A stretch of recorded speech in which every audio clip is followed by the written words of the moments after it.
adalah kondisi di mana pertumbuhan fisik dan perkembangan otak anak terhambat akibat kekurangan gizi kronis. Biasanya terjadi pada masa pertumbuhan awal, terutama pada anak di bawah usia 5 tahun. Pencegahan stunting membutuhkan pendekatan yang komprehensif, termasuk intervensi gizi, sanitasi, kesehatan, dan juga pendidikan. Data stunting di Indonesia telah menjadi perhatian serius dalam beberapa tahun terakhir. Berdasarkan Survei Kesehatan Nasional pada tahun 2018 yang dilakukan oleh Badan Penelitian dan Pengembangan Kesehatan Kementerian Kesehatan di Indonesia. Tingkat stunting di Indonesia adalah sebagai berikut. Yang pertama, prevalensi stunting, yang dimana prevalensi stunting pada anak di bawah usia 5 tahun di Indonesia sekitar 30,8%. Artinya, sekitar 1 dari 3 anak di Indonesia mengalami stunting. Prevalensi berdasarkan wilayah ataupun yang kedua, prevalensi stunting cenderung lebih tinggi di daerah pedesaan daripada di daerah perkotaan. Yang ketiga, prevalensi berdasarkan provinsi. Prevalensi stunting juga bervariasi di setiap provinsi di Indonesia, dengan angka tertinggi umumnya terjadi di provinsi-provinsi Indonesia bagian timur. Berbicara terkait data nasional perihal stunting di Indonesia, saat ini saya juga memiliki data stunting pada daerah kita, Kabupaten Morowali. Yang pertama, gambaran umum Kabupaten Morowali terkait jumlah data stunting berdasarkan IPPGMD pada bulan Februari 2024 dan juga jumlah desa lokus. Kedua, prevalensi balita stunting di Kabupaten Morowali cukup mengalami penurunan yang signifikan.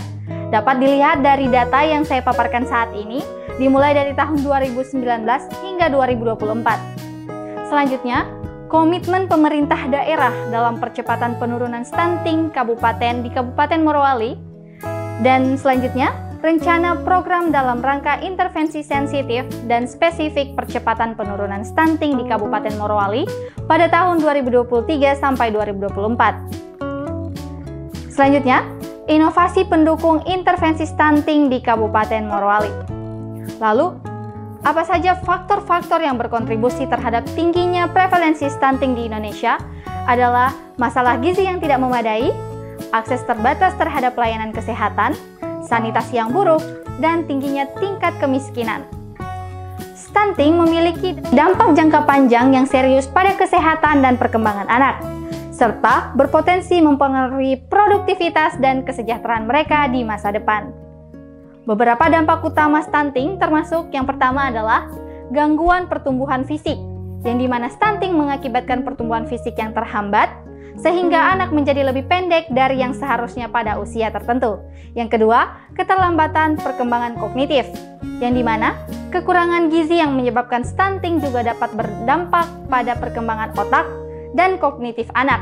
Hal ini dapat menghambat kemampuan belajar, konsentrasi, dan daya ingat mereka. Yang ketiga, daya tahan tubuh. Anak-anak yang mengalami stunting cenderung memiliki daya tahan tubuh yang lebih rendah, sehingga rentan terhadap penyakit dan infeksi lainnya. Yang keempat, masalah kesehatan kronis.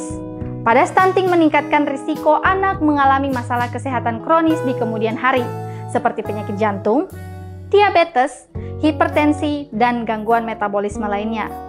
Yang kelima, penurunan produktivitas di masa depan. Anak yang mengalami stunting cenderung memiliki produktivitas yang lebih rendah di masa dewasa, karena gangguan pertumbuhan dan perkembangan yang mereka alami selama masa anak-anak. Yang keenam, dampak psikososial.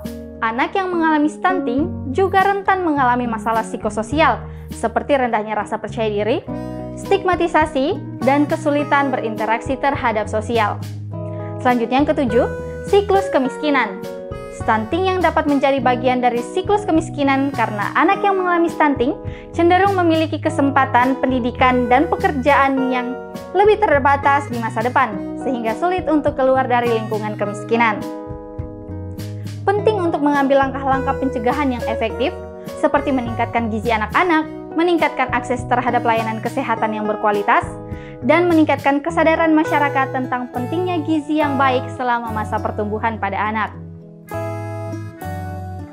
Langkah selanjutnya yang pertama adalah pemberian nutrisi yang baik. Pastikan anak mendapatkan makanan bergizi seimbang termasuk protein, karbohidrat, lemak, vitamin, dan mineral yang cukup. ASI eksklusif selama 6 bulan pertama merupakan langkah penting dalam memberikan gizi yang baik pada bayi. Kedua, peningkatan akses terhadap makanan. Upayakan agar keluarga memiliki akses yang cukup terhadap makanan yang berkualitas. Ini bisa melalui pemberian subsidi makanan, program bantuan pangan, atau peningkatan produksi pangan lokal. Yang ketiga, edukasi gizi. Memberikan edukasi kepada orang tua dan masyarakat tentang pentingnya gizi yang baik selama masa pertumbuhan anak. Ini termasuk pemahaman tentang makanan bergizi, porsi yang tepat, serta cara menyiapkan dan menyajikan makanan yang sehat. Lalu yang keempat, perawatan kesehatan yang baik. Melakukan pemantauan kesehatan rutin pada anak-anak untuk mendeteksi dini masalah gizi ataupun pertumbuhan yang terhambat.